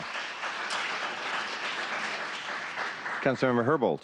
Thank you. Just really quickly, I want to just sort of give a nod to your vigilance as somebody who used to herself be an organizer with the tenants union, as Ishbel Dickens was once, and I think Reverend Rich Gamble, I don't know if he's still in the room, was a founder of the tenants union. Vigilance is really important, and a lot of times, so many times, the folks who are out there in the community, in this case, in your community, or in other cases in apartment buildings, really know more about what's going on than city government does. And so we really rely on you and your expertise and what you're hearing on the ground from your property managers or from what what you're seeing from talking to one another. I think it's really important, and thank you, because it's really what's allowed us to act. If it was not for your vigilance, we would actually be very limited in how we could act if this had gone on much further. So thank you. Thank you. Okay, I will say a couple of comments, and Councilmember Swan had asked that you close the debate on the issue. I'll simply say, number one, thank you. Thank you very much. I think that your story has resonated throughout the city, and I think that the entire city sort of looked at what you're going through and what you shouldn't have to go through. So I'm excited about the discussions that will take place in the Councilmember Johnson's committee. I also heard that there was a park that has not been kept to the standards it should be kept, and some other things. And so I'm going to anticipate that during our budget deliberations, we'll also look at not just fighting for status quo, but what we can do to be a better partner to you. You're fine residents and fine Seattle folks, and so it's our honor to work with you. Thank you again, and thank you, Councilmember Swant, for your leadership in bringing this to the city's attention. And with that, Councilmember Swant, please close the debate. Mr. President, may I make a comment? Oh, my timing is always off, but Councilmember Mosqueda, please, you have the floor, ma'am. Thank you, and I know Councilmember Swant wants to close, so I'll just say a few words. You know, I want to lift up some of the comments that Councilmember Johnson also mentioned in terms of the longer-term vision. As we work on a comprehensive plan, it must be comprehensive for every family, for every retiree, for every artist, for every activist in Seattle, so that we have affordable housing for those who are currently here, those who've retired here, and for future families who we want to welcome here as well. I think this conversation today is just another reminder that we need to make sure that we're not only investing in more rent-restricted, affordable rental units, but that we're creating more affordable home ownership options for everyone, including mobile units, including first-time home buyer options, including the ability to turn apartments like mine into our first-time home buyer options, and creating more affordable units as we create solutions to address the restrictive zoning that has limited our ability to have home ownership options. I think that we at the city level have been pushing our friends at the state level as well to get additional revenue in hand so that we can build quickly and respond more effectively to the fact that we don't have enough housing in the city, housing for our lower income and working families, and we don't have the opportunity to have lower cost home ownership options through affordable condominiums. This has resulted in people getting pushed into the streets and people getting pushed out of our city. So I look forward to working with all of you as we talk about scaling up the type of housing that we can create in our city, scaling up to make sure that we're a more inclusive city, creating more affordable housing for all working families, and that we look at this through a holistic approach to make sure that we are not responding parcel by parcel, but that we have public policies that reflect the values that working families and retirees ought to be able to live in the city. I'll also be working with you as we respond to the question of why. The good sister who just left, she asked, why are we in this situation where we don't have enough affordable housing in the city? And part of the reason why is because we've had our hands tied for far too long with restrictive lawsuits and dragging feet. We have not been able to respond to the crisis of housing and homelessness. And I think what you're seeing here is not just a response to say protect the existing housing, but actually make sure that we have permanent affordable housing for everyone. So let's make sure that this is the impetus that we need, as someone said, so that there's not an island of affordable housing in the mix of expensive housing, and that we actually create affordable housing throughout the city. I'm excited to work with you on some of the pieces that Councilmember Johnson mentioned regarding transfer rights, regarding home HOA opportunities, and I'm going to be introducing legislation in the next few months that will be the Tenant Opportunity to Purchase Act, so that when apartments like mine get sold while I'm living there, we get notification so that we can have the opportunity to come together and purchase together, and we can have access to those resources to make sure that folks have the opportunity to stay in place so that we can afford our homes. I'm really excited to work with you on all types of affordable housing and to use this as the impetus for longer term, more robust solutions across our city. Thank you. Thank you. Thank you, Councilmember Mosqueda. Councilmember Sawant. Thank you. So we know that we have come this far to win the moratorium, but as you yourselves have said, that is not going to be enough. We need to make sure that the manufactured home park zoning designation goes through, and that is not going to be automatic. We're going to have to fight for it. And let me tell you, I've been through this routine many, many times in 5 years now, where it starts a fight, the fight for some sort of justice, whether it's housing justice, renter justice, or workers' justice, starts with ordinary people demanding it, one or two council members supporting it, lot of, pushback from a lot of corporate politicians, but when they recognize they cannot, then it's all, well, we always wanted it. So let's be very clear that we're not going to be able to stop fighting just because we hear a lot of grand speeches today. We know what we're up against. We're up against a city hall that is primarily still, let's be sober and not complacent, primarily still dominated by politicians who are serving corporate interests for the most part, and then are pushed into doing the right thing. So let's make sure that we keep building our movement to do the right thing.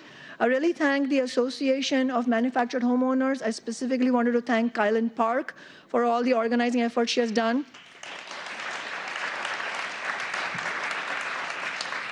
Kylan, not just in this battle, but you've already fought a lot of battles, and I really urge you all to continue your work in forming your own homeowners association. In reality, this homeowners association will be like a branch of the tenants union, because you are fighting for working class home ownership, similar to tenants union fighting for the rental rights of working class people. I really wanted to also thank the tenants union and B Seattle and Devin Silvernail who spoke, which really shows that we need to unite working people, whether they're homeowners or renters. We need to unite us. We need to get united, because our enemy is not each other. Our enemy is a corporate developer-dominated city, a billionaire-dominated city, as Imogen said.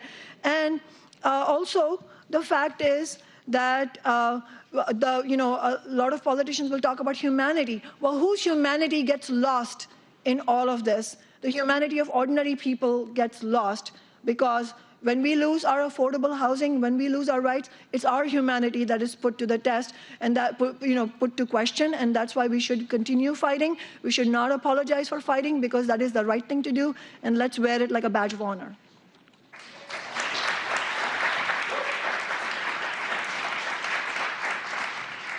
I was going to close debate, but implicit in your comments were, I think, baseless insults. If anyone would like to respond to it, I'll let you respond. Otherwise, I'll just call for the vote. Okay, so we're going to call for the vote. Please call the roll on the passage of the amended bill. Herbold? Aye. Johnson? Aye. Juarez? Aye. Mosqueda? Aye. O'Brien? Aye. Sawant? Aye. Bagshaw? Aye. President Harrell? Aye.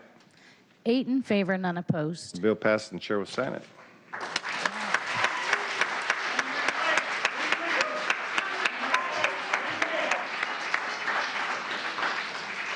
Please read the next agenda item, and you can read the short title. The report of the Civic Development, Public Assets, and Native Communities Committee. Agenda Item 2, Council Bill 119446, relating to the Department of Parks and Recreation and Seattle Public Utilities transferring partial jurisdiction of portions of parkland and park boulevards within Discovery Park. The committee recommends the bill pass. Councilmember Juarez. Thank you.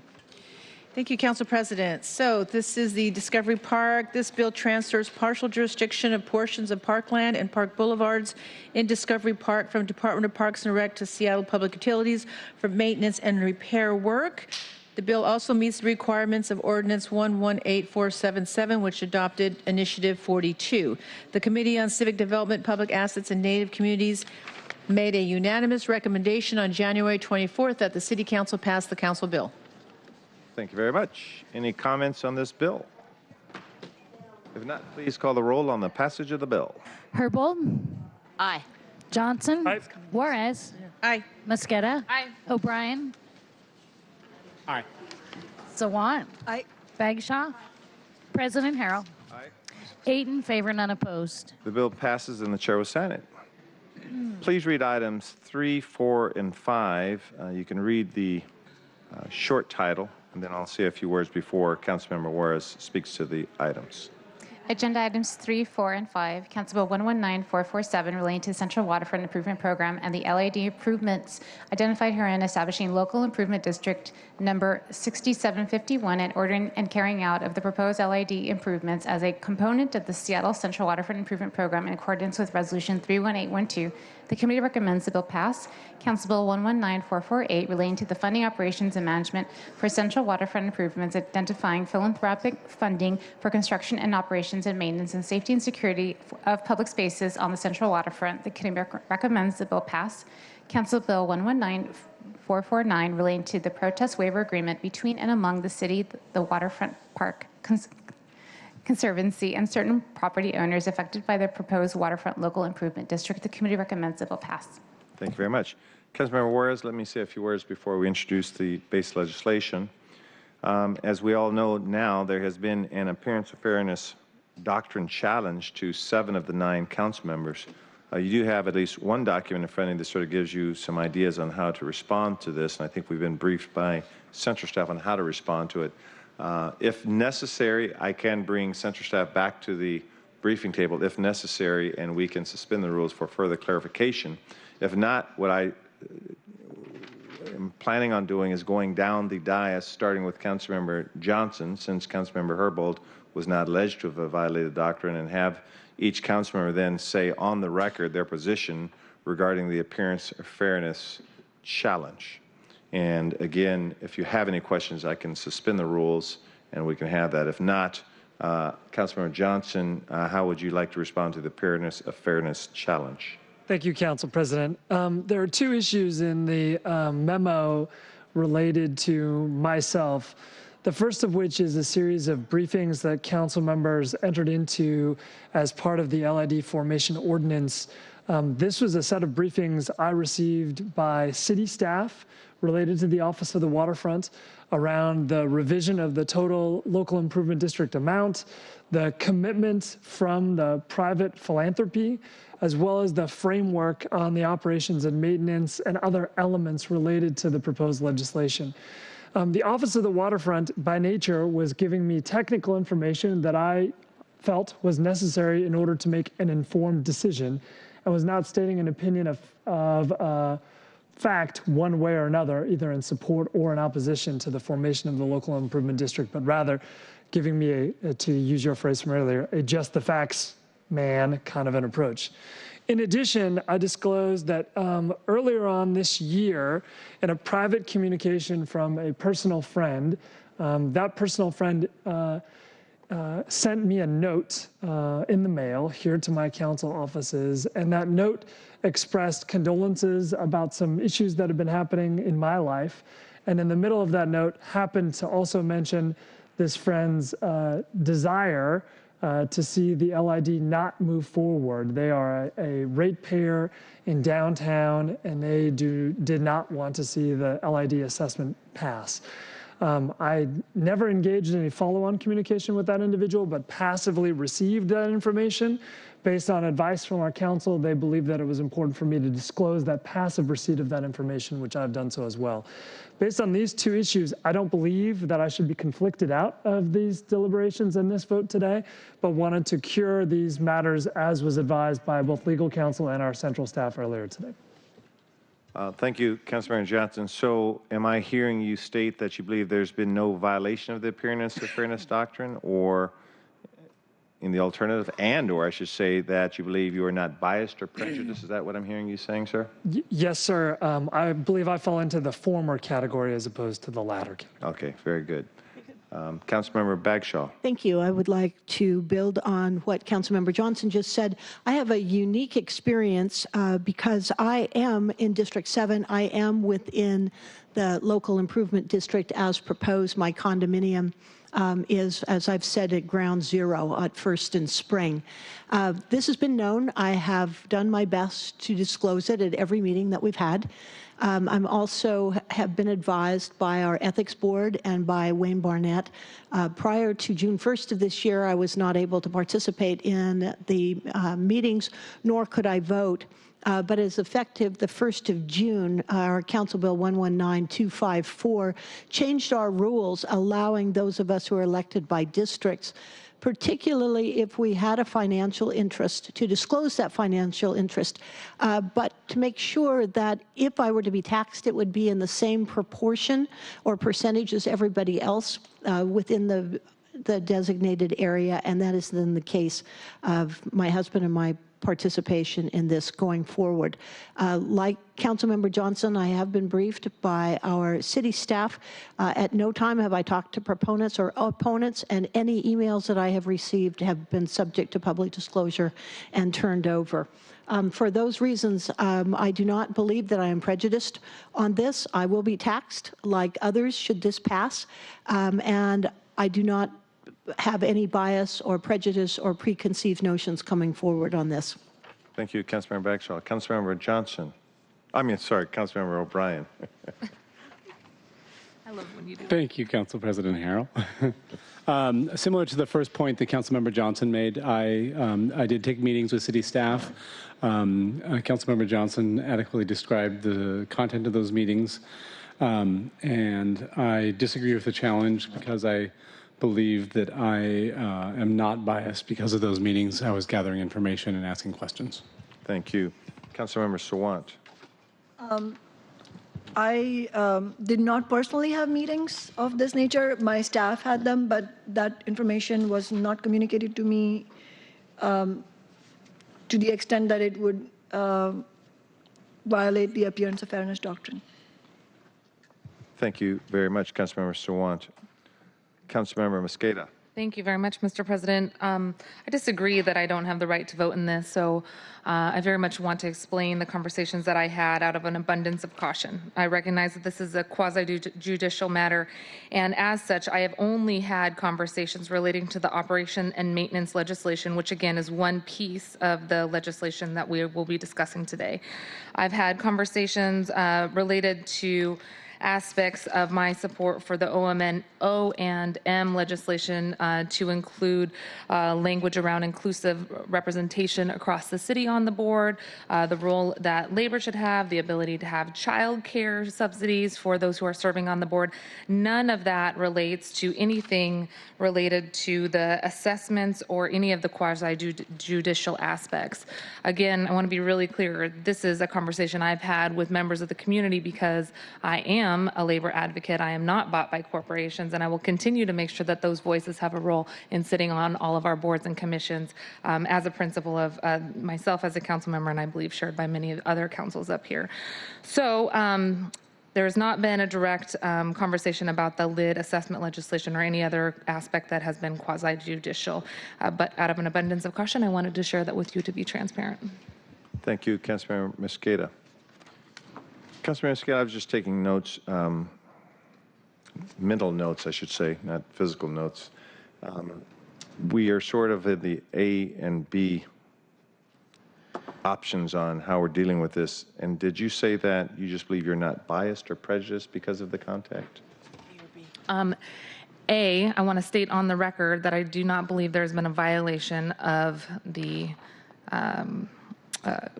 requirements that we don't appearance of fairness doctrine.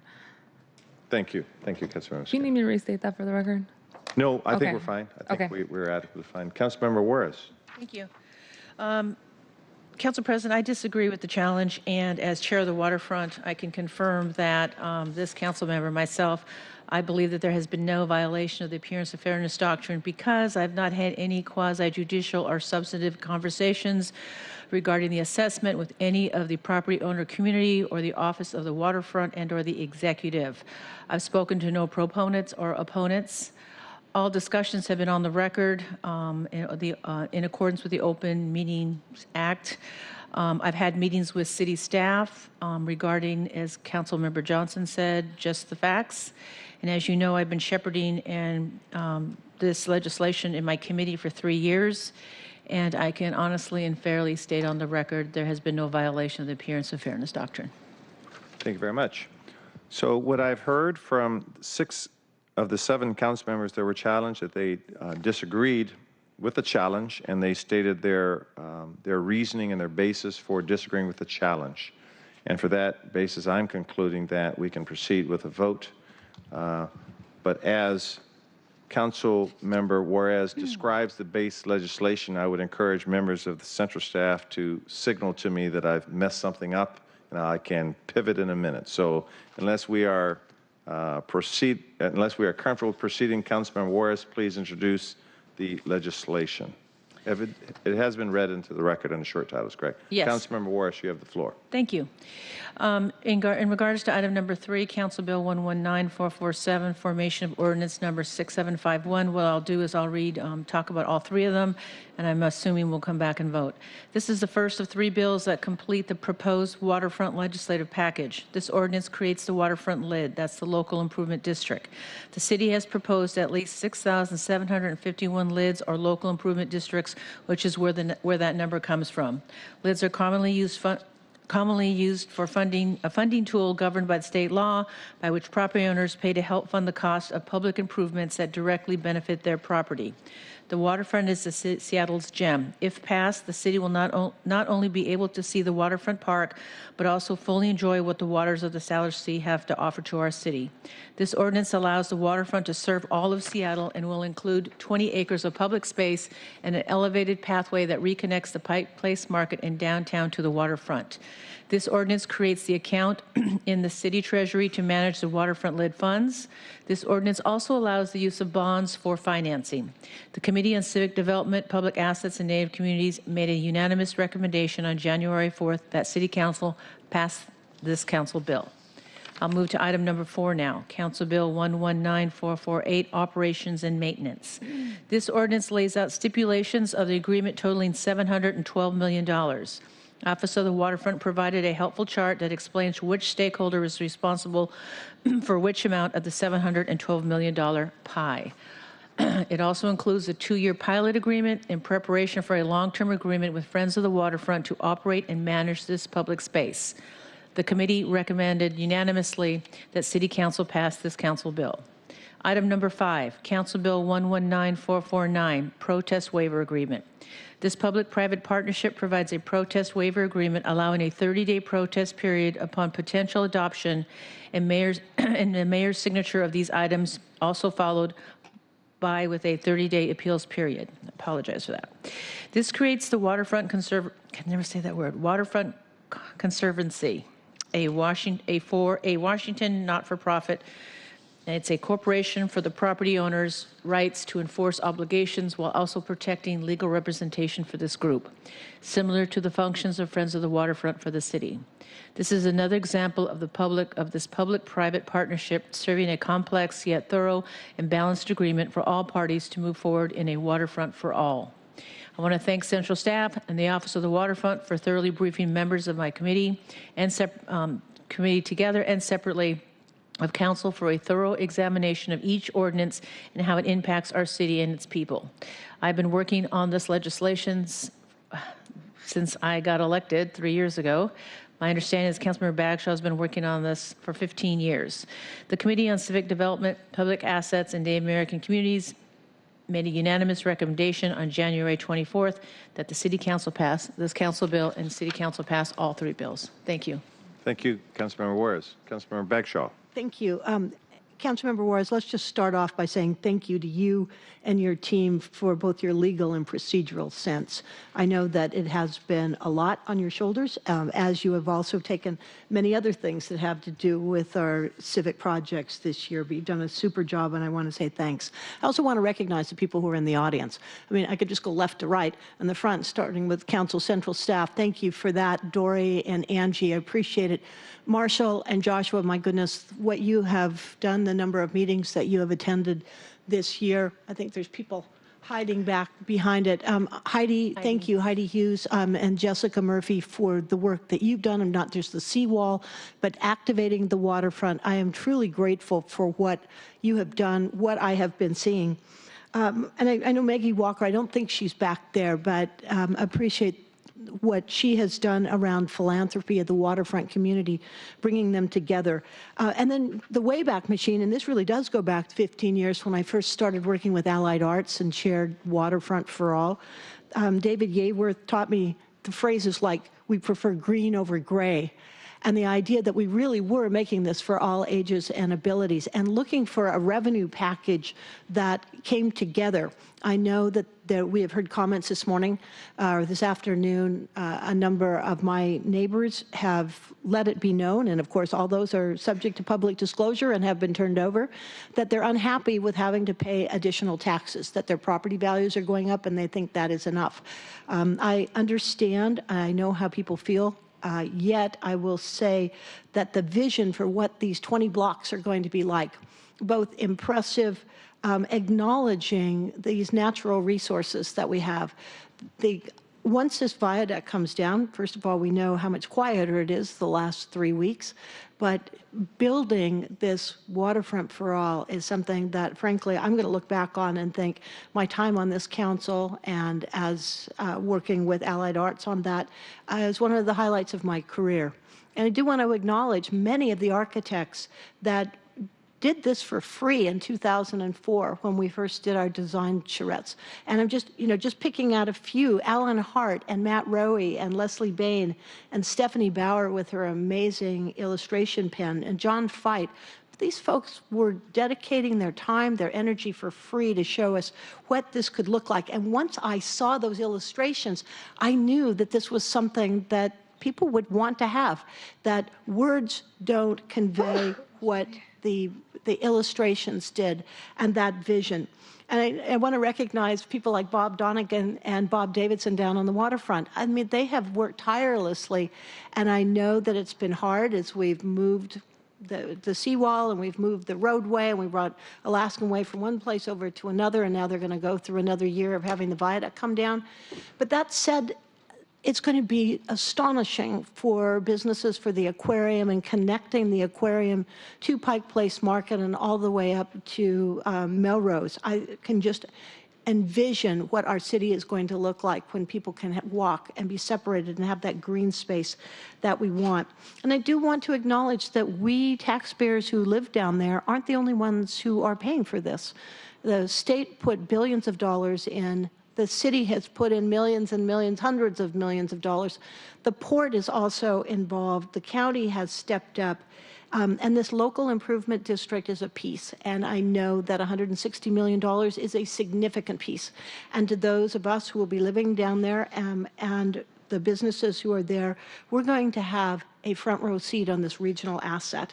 So I think connecting the waterfront to the Pike Pine Corridor, to Queen Anne, to Pioneer Square, to West Edge, and creating those green public spaces and improving the habitat along the waterfront, it's well worth paying for. We're also separating and making it a safe place for pedestrians. I know many of you have heard me talk a lot about age-friendly Seattle, about making our city someplace safe for all ages and abilities. This is an exciting opportunity for us to do just exactly that. I do want to do one word of warning. I can tell you that we will probably hear from developers who would be very interested in taking some of the remaining blocks down there and going higher than the 170 feet that it is zoned for. I'm going to argue strenuously that in order for us to keep a waterfront for all, we cannot allow ourselves to get psyched into building buildings that are hundreds of feet higher than what is zoned, even for the best of all causes. I have been fighting assiduously to keep this from looking like Miami Beach. We truly need to have the step downs, which we have been talking about for the last 2 decades, to actually happen. So with that said, I believe that this is fair, it's reasonable. Those of us who are paying the tax are going to be getting more. And I look forward to paying my share, and I want to thank all of you who have been part of this vision to make this happen. So saying that, I'll be voting yes. Council President? Councilmember Bagshaw. I'm sorry, I forgot. No, I forgot to say something, but I think Councilmember Johnson has hand up before me. Councilmember Johnson. Thanks. I just briefly want to expand on some of Councilmember Bagshaw's talking points. In the late 1940s, when we first started construction on the Alaska Way Viaduct, it's baffling to me that we would have chosen to build a highway on our waterfront instead of connecting people to that waterfront. And it's a wonderful thing to think that, 75 years later, we might actually finally have the chance to have that waterfront be a place where people can congregate, where people can share, where people can talk to one another, as opposed to be a place where cars can drive quickly through and past. And while I know many mourn the loss of the view on the top of the viaduct while you're traveling in your single occupancy vehicle at 55 miles an hour and trying to make sure that you're keeping an eye on the road while also keeping an eye on the view, I myself will be glad that so many more people will be able to enjoy that asset. And I think, Councilmember Bagshaw, you would agree when I say that this won't just be a regional asset, it'll be a national and international asset as we finally turn over our waterfront back to the people as opposed to a place that is very loud and for cars. So I'm excited for that to really begin in earnest and look forward to several years from now when we finally completed this, what a vision we will finally be able to accomplish and what an asset this will really be for all of us. Thank you, Councilman Johnson. Councilman Warriors, you'd like to clarify something? Yes, I would. Thank you, Council President. I just wanted to state, and I apologize for not sharing this in my notes. I just realized Anyway, so we know that this is a $712 million project, and I think it's important to note that, yes, there is a local improvement district for $160 million, but the state is putting in $193 million. The city is putting in $249 million, and the philanthropy group, Friends of the Waterfront, will be raising $110 million. And so I think we're doing something phenomenal in this city that we haven't always been able to do, and that is to grow 20 acres of new and improved public space. And again, getting back to, like we did with Seattle Center and the Space Needle, this is a gem, this is an icon. It will reconnect us with the Salar Sea, originally how it was to be. And with that, I'll be voting yes, and I hope my colleagues join me. Thank you, Councilmember Warriors, for that clarification. Okay, Councilmember Mosqueda. Thank you, Mr. President. I want to thank Councilmember Juarez and her team for being incredibly inclusive of our conversations as of late. I understand that I'm the newest member to this discussion, but I want to thank you for all of your work, and especially Nagin for working with us as we thought of a few additional ads to lift up the voices of workers on the board and ensure that our city was represented in full at the table that we're creating. I also want to thank the Friends of the Waterfront and the labor members of the Martin Luther King County Labor Council who have been working with the waterfront folks to make sure that union jobs are created, and that we're not just talking about union jobs as we create the new facility, but that as we clean the facility and maintain it, we also have good living wage jobs. Really excited about that language that has been included. I also want to thank my staff, Michael Maddox. This is an opportunity for me to thank him on land use, housing, energy issues, et cetera. But this is a great example of where he was able to quickly work with the council to make sure that those values around labor and inclusivity were part of this solution. I think as we think about this new entity being a public property, we want to make sure that we keep our eye on long-term costs, and having those jobs be in-house is a really great example of how we can make sure that they're good living wage jobs and we're keeping an eye on costs. Often we think about outsourcing as a way to save money, but in the end, we end up underpaying workers and costing ourselves in the long term. So here's a really great example of where from the beginning our partners were interested in this strong labor business community dynamic, and we ensured that this project was reflective of those values. I also want to thank folks for all of your participation on the upcoming board. We know that it's not a very exciting thing that we're asking you to sit on, but the 19 members who will be sitting there, if you do have childcare needs, we've now included language to try to figure out pathways forward so that potentially childcare could be compensated. We know from other boards and commissions that often childcare costs are one of the main reasons that we don't see a lot of participation, especially from communities that are underrepresented in public policy making. So really excited to have that voice there as well. And I just really look forward to seeing this vision that you've been working on for 15 years, Councilmember Bagshaw, play out, having been able to play on the vacated viaduct and having this as my commute to work along the waterfront when I bike. I just can only imagine how great it will be. So working together, I'm sure that we will create a huge amount of accountability to fulfill that vision that you started 15 years ago. And I'm excited to be voting yes with you all. Thank you, Councilmember Mosqueda. Okay, I think that concludes our remarks. And if that, we'll take each bill separately. So please call the roll on the passage of Bill 119447. Herbold. Aye. Johnson. Aye. Juarez. Aye. Mosqueda. Aye. O'Brien. Aye. Sawant. Aye. Bagshaw. Aye. President Harrell. Aye. 8 in favor, none opposed. Bill passed and chair was silent. Please read the roll on Council Bill 119448. Herbold. Aye. Johnson. Aye. Juarez. Aye. Mosqueda. Aye. O'Brien. Aye. Sawant. Aye. Bagshaw. Aye. President Harrell. Aye. 8 in favor, none opposed. The bill passed and chair was silent. Please call the roll on the passage of Bill 119449. Herbold. Aye. Johnson. Aye. Juarez. Aye. Mosqueda. Aye. O'Brien. Aye. Sawant. Aye. Bagshaw. President Harrell. Aye. 8 in favor, none opposed. The bill passes and chair was silent. Very good. A lot of body of work. Congratulations. Okay, please read agenda items 6 through 8. Agenda items 6 through 8, appointments 1235, 1244, and 1245. Appointments is Sean M. Watts and Matthew McBride as members, Seattle Park District Community Oversight Committee for term to March 31st, 2020, and reappointment of Dewey Potter as member, Seattle Parks District Community